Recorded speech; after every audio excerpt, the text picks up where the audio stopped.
Oh,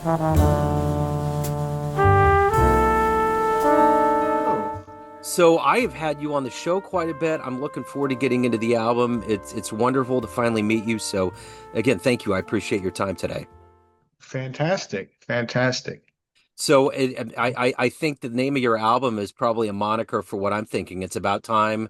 It's great to catch up. So before we get into the album, I want to know this. 5 years ago, this pandemic was gripping all of us, changing the world of musicians and music and creatives. How did you get through that era, and how has it influenced the way that you do things today? The pandemic. Well, it's interesting. I was lucky to move to Miami. I've been a lifelong New Yorker, but I moved right before the pandemic hit, so 2020. And the tale of the two cities couldn't be more stark. I mean, New York just shut down, and it was rough in New York, and Miami was completely different. So I can't say that I was affected um, the way I would have been if I had been in New York. Miami was just no one, you know, Yeah, it was just a completely different experience. And then I actually moved down and I couldn't fly back to New York. I still had my place in New York, yeah. and couldn't get back. And when I finally did, sometime 2020, it was just, it was devastating. Yeah. I It's just remember I remember hitting a crossroads at that point. Like, what am I going to do? I had kids in middle school, all these things going on. Like, and we just knew that there was this impending boulder going after Indiana Jones. Like, how am I going to outrun it? And I thought, I'm going to get in and do more interviews. And of all the interviews, and as much as people were positive, it had this positivity about them, the New Yorkers, I could feel the strain more than anything else because everybody was stacked on top of each other. Probably a couple weeks in, everybody was tired of people playing their instruments, and it was just like but yeah. So probably being by an ocean, being by water, being in a different environment probably was a saving grace, I would imagine. Yeah, I just, just walking down the street. I mean, it was just a different vibe, and it was almost as if it didn't exist in Miami. Of course, I got sick because, um, people weren't really taking the precautions in Miami. But then when I got back to New York, everything was shut down. It was just, I don't know, it was awful. Yeah, it was a different time. Well, Brian's joined us. How are you, Brian? Good. Can you hear me? Yes, I can hear you just Good. fine. Yeah, Yeah. just making sure all my tech is together. Hey, Um, Brian. hey, Jason, how you doing? All right, beautiful, beautiful. Well, we were just kind of talking a little bit about the pandemic before we got into It's About Time. So welcome in. I'm looking forward to getting into this powerful recording. And I'm Thank curious, you. before we get into it, how did you two kind of forge this creative union? How did this happen? Well, I've known Jason ever since I moved to New York in the early '80s. Played together and played his music, including some of the music that's on this record back in the day. So talk to me a little bit about coming together for this project. What was the vision? What was kind of the overarching idea? And just how good does it feel to have made this project? It's such a wonderful project. Well, let me just add to that. When Brian came to New York and we met, and uh, he was playing with my sextet. He was playing with everybody. I mean, he was just on another level. I had never played with anybody. I mean, he was a fully formed jazz trumpet player. I mean, at that time, and and and then he went on to such great things. It's just to have the opportunity to play with him again is just it's fantastic. I think the original we did a demo of this of some of the material here that's in about it's about time. Um, we did record it back with Ralph Moore, and that was a great recording too, but it didn't really have the we didn't record it properly, and it just kind of didn't get done. And so finally, we got this opportunity to record it in New York, and I just was able to assemble, Brian and just this dream team of players. I mean, it's just unbelievable opportunity. So that's how it came. That's how it came about. I guess we recorded it in the summer of last summer. So, Yeah, so really in the spring, like in May, I think, right? in May, Recorded, yeah. correct, Yeah. Yeah. correct. So talk to me a little bit about performing this music live. Are you what's going on with that right now? So we're it right now is just a studio thing. So we're not performing. So I would love to at some future date, but it's not happening right now. So It, we just released it in September. yeah, Right. it's hard. Okay. It's hard to get everybody together, from the far flung places that they're performing and doing things to put this to make it happen. And I think it's just a matter. It's more a matter of logistics than anything else. I mean, I think the hope is that when the music is out there and it has been disseminated enough, that there will be a little bit of an interest in. It's really just us putting the work in to to find a place to present the music, and whether it's in New York or in Miami or somewhere else, and do it, get everybody together to do it, because I do think that a lot of it at this point is dependent on the specific people that are on the album being available. Wouldn't you agree, Jason? Yeah, and they're busy, all busy people. So just getting, it's like herding cats, herding the cats.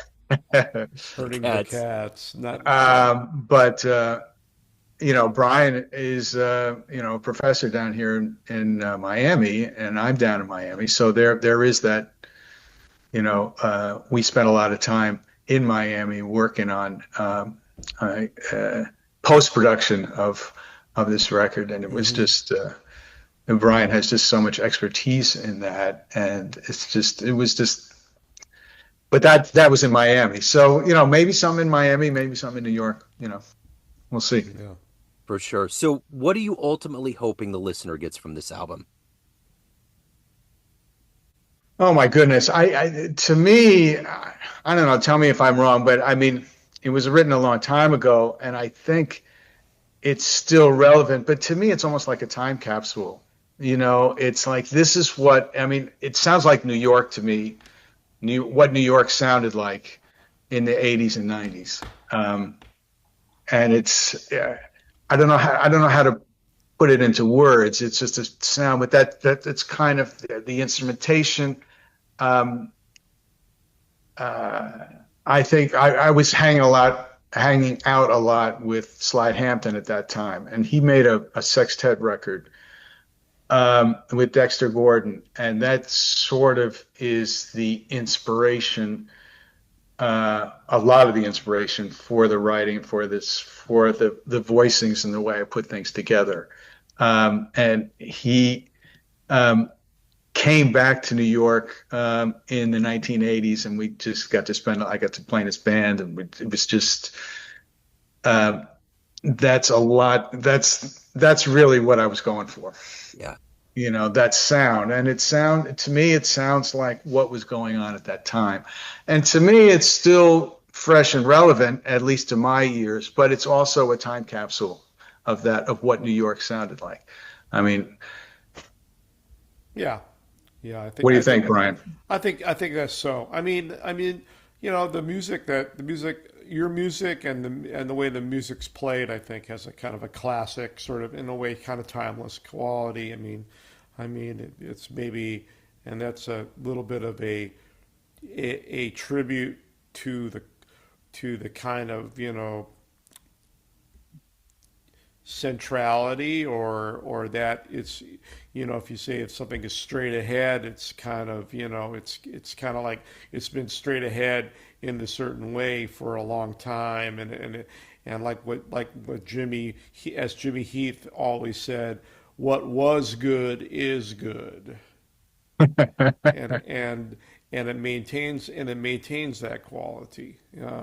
I mean, I think I I play a lot of the same. I may play a lot of the same stuff I played 40 years ago, but of course, a lot of life has happened since then. So then other things creep into it, and other influences. And I play a lot of different kinds of music, so I'll play a little bit differently while maintaining a try to maintain a consistency in terms of like a personality, no matter what I'm playing. But this kind of music is definitely from my years playing with Horace Silver and Art Blakey and so on, and my own records. It's kind of home base in a lot of ways. So it's very and playing with Jason's band early on when I got to New York, I think was one of those sort of confirming experiences that this music was it seemed like it was working well to play with top players at that time, like I fell into, and still the same goes now to see people like Steve Davis, who, I mean, I I was on him on his I was on the band when he joined Art Blakey's band at the tender age of whatever he was. I think he was like 22 or 23 or something like that. And I remember when he first came in, and I was there. Michael Weiss and I played together incessantly in those years. And Walt Weiskopf and I were in Toshiko Akiyoshi's band together all through the 80s and so on and so forth. It's when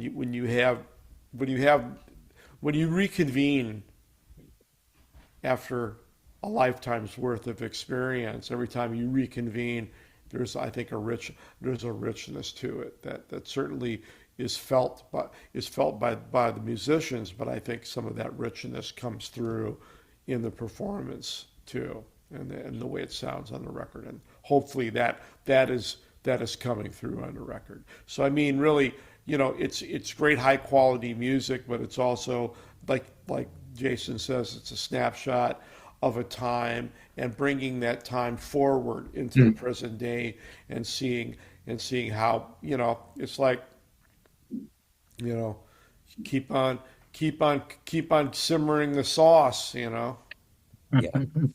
Keep on simmering the sauce. You Yeah. know, the one thing about the live music question that I was asking you, what I was hedging on is this. I'm going to set it up this way.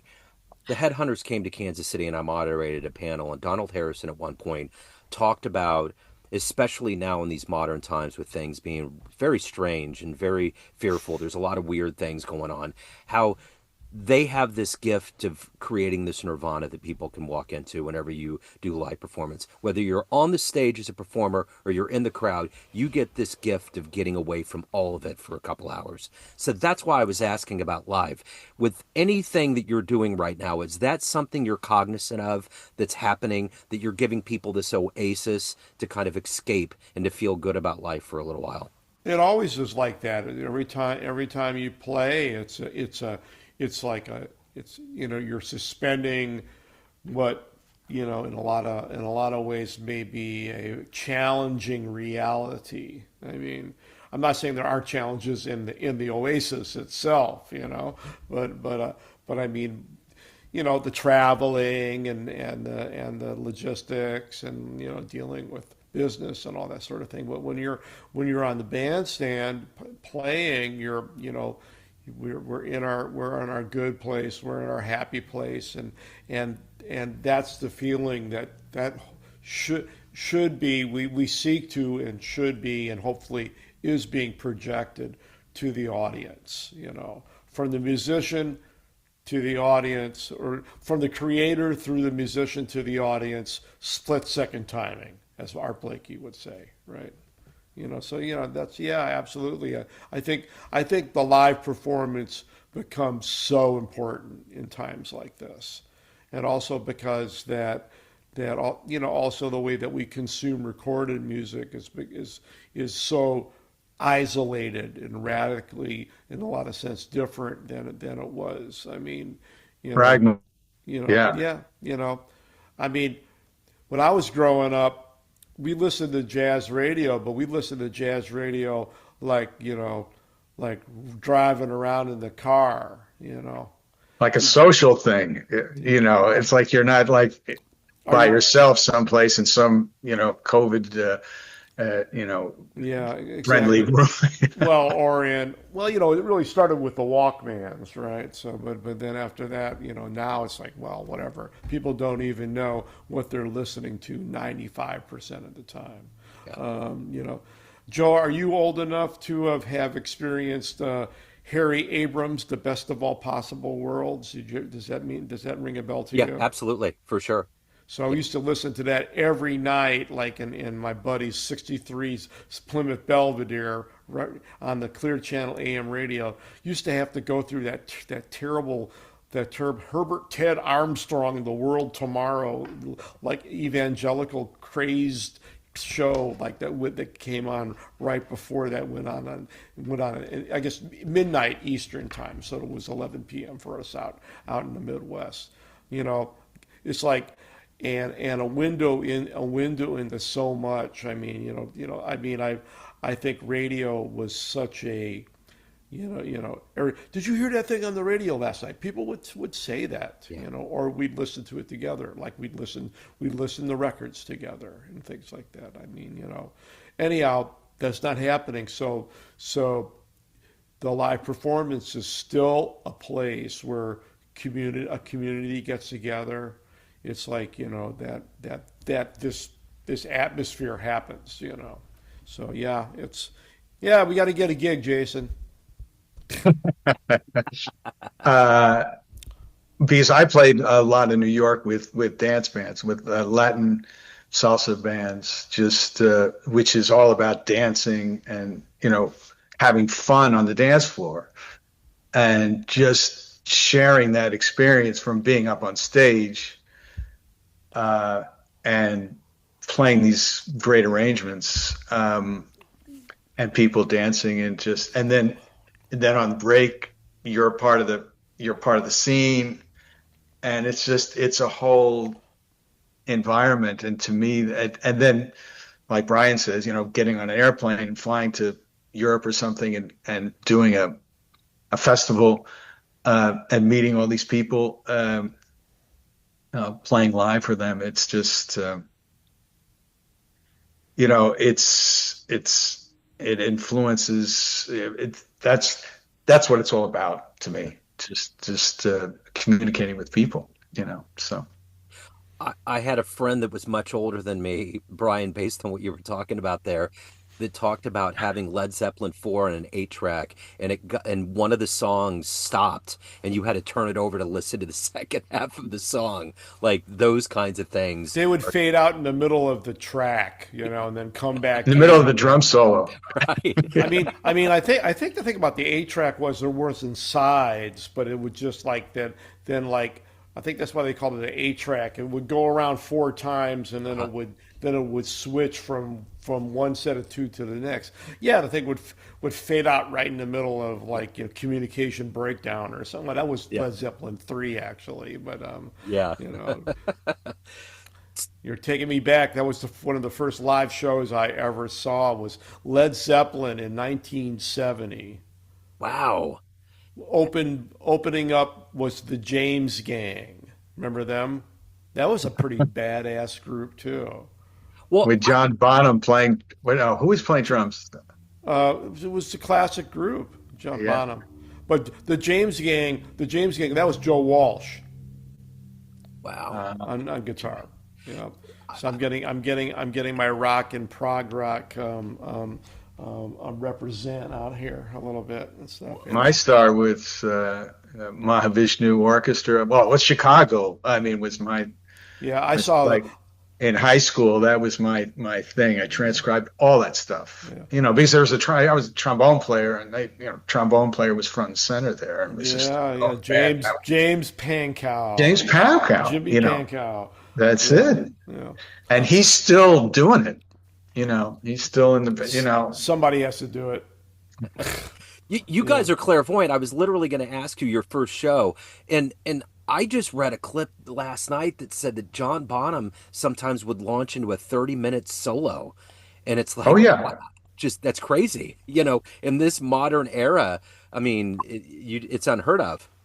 I'm Yeah. thinking about Indigada Devita, that long drum solo. I don't know if you remember that one, Yeah. but it's 20-minute thing. Sure. Yeah. Yeah, yeah.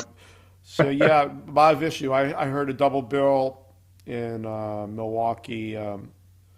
It was Ma Vishnu opening for Frank Zappa Wow.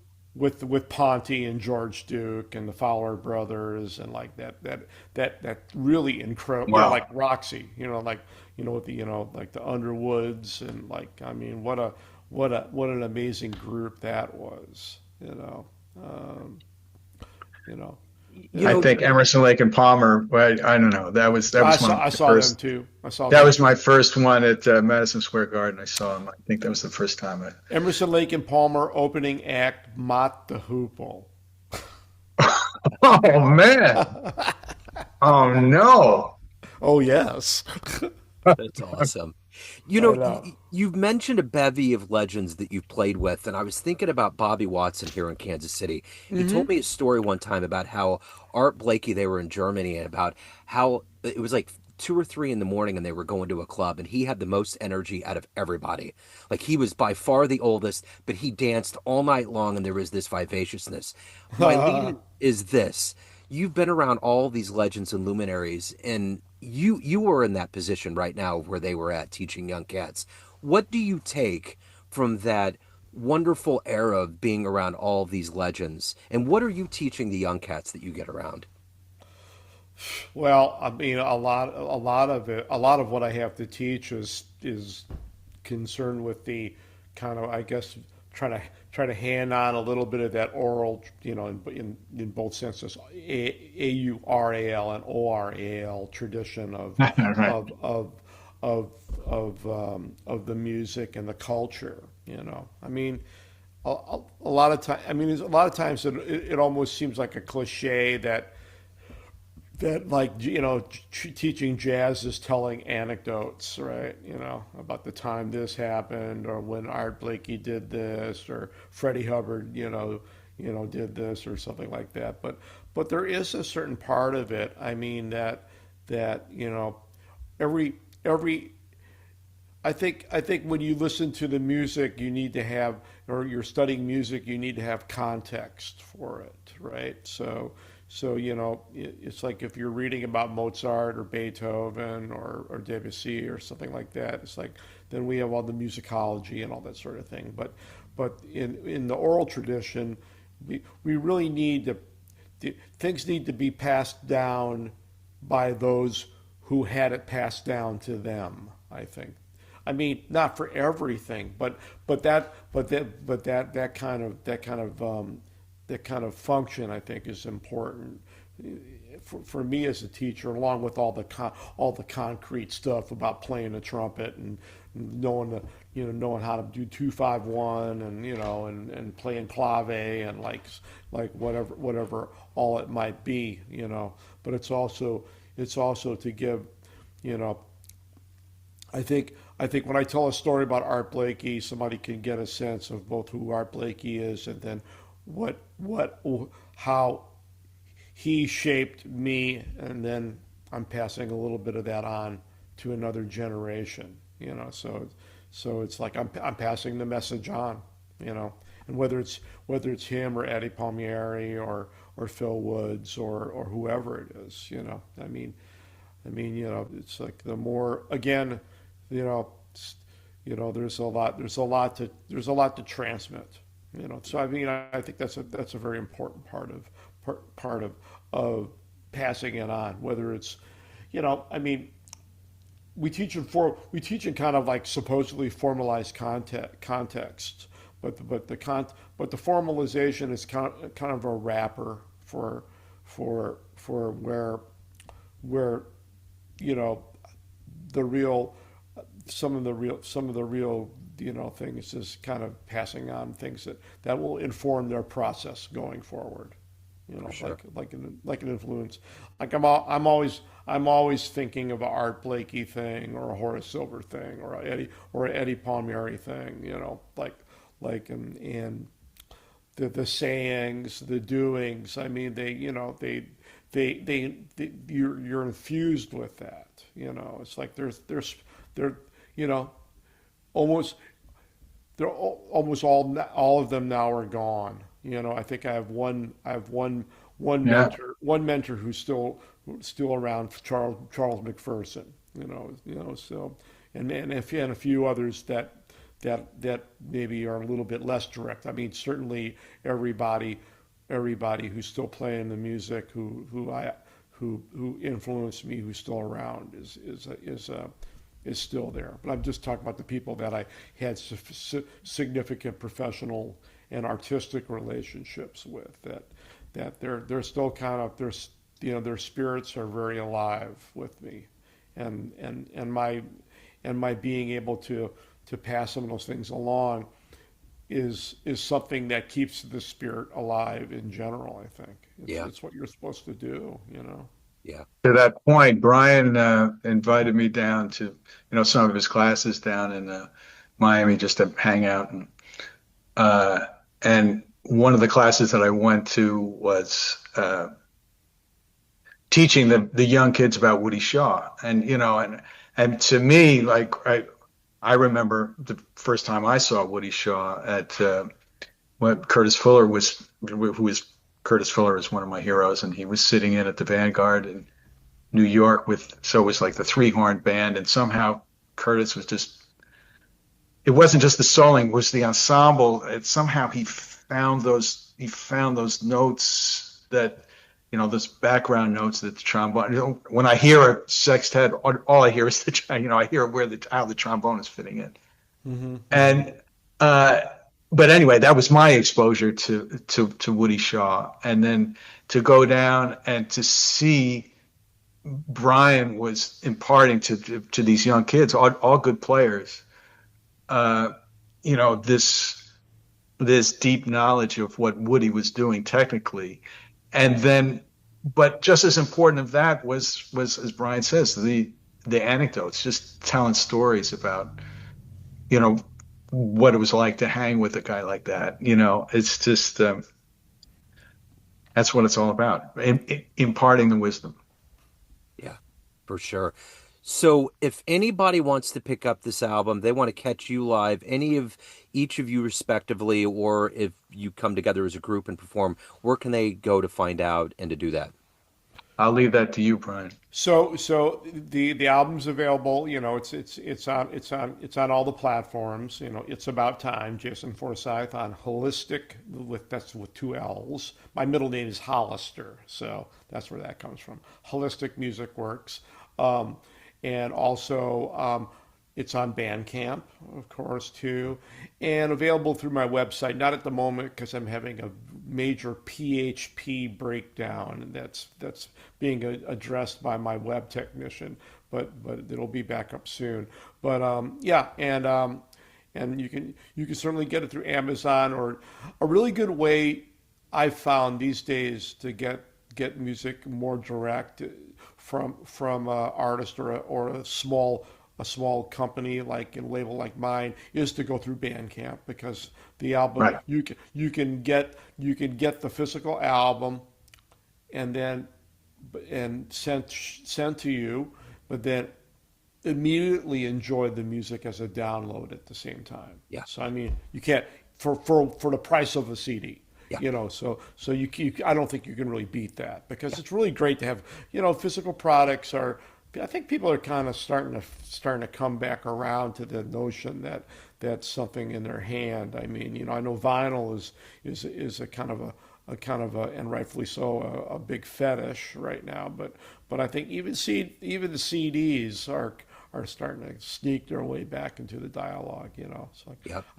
I dusted off my system, and I'm enjoying playing CDs, cassettes, and vinyl.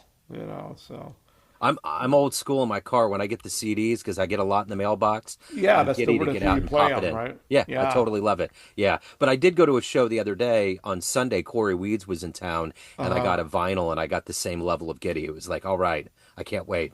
I'm gonna slap it on the record player and go because it is good, man. It's just that analog warmth. It's just a different feeling. It's almost Yeah. that storybook that you're talking about. Going back to that original media of having the story unfold instead of all of these little constellations of stars that just kind of dot your iPod and you don't know where the hell they came And, from and or what and it you still is. don't know who the bass player is or Right. something like that, like Yeah. unless you go online.